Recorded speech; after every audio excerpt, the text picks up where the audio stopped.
Mahindra alpha गाडी आहे, 3 wheeler.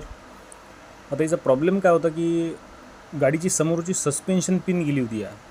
आणि गाडीचा प्रॉब्लेम असा होता की गाडी चालवताना खेळत होती, म्हणजे हँडलचं बॅलेन्स राहत नव्हतं.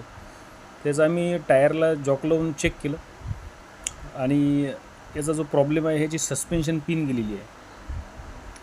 आता सस्पेन्शन पिन यांनी जवळपास 15-20 दिवस झाले गेलेली आहे, पण लक्ष दिलं नाही.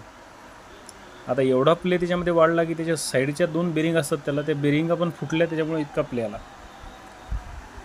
आता हे काम इतकं रिस्की आहे, आपण जर याच्यावर लक्ष दिलं नाही तर ही पिन चालू रनिंगमध्ये जर एखाद्या वेळेस गड्ड्यामध्ये गाडी जर समोरून आदळली तर तुटू पण शकते.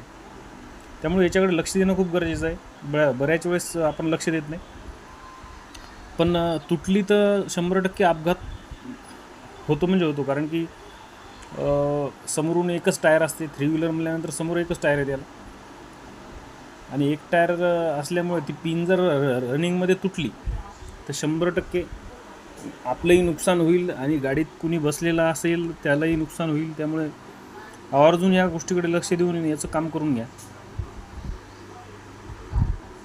कारण की छोट्या छोट्या गोष्टीतून मोठ्या गोष्टी घडतात, आपण लक्ष देत नाही.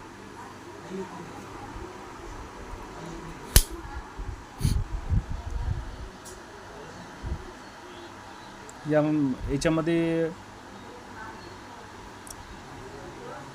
या दोन्ही जो समोरचा फॉर्क आहे आणि हाफ आहे याच्यामध्ये पिन असते, ही पिन याच्यामध्ये, आणि दोन्ही साईडला बेरिंग असतात त्याच्या.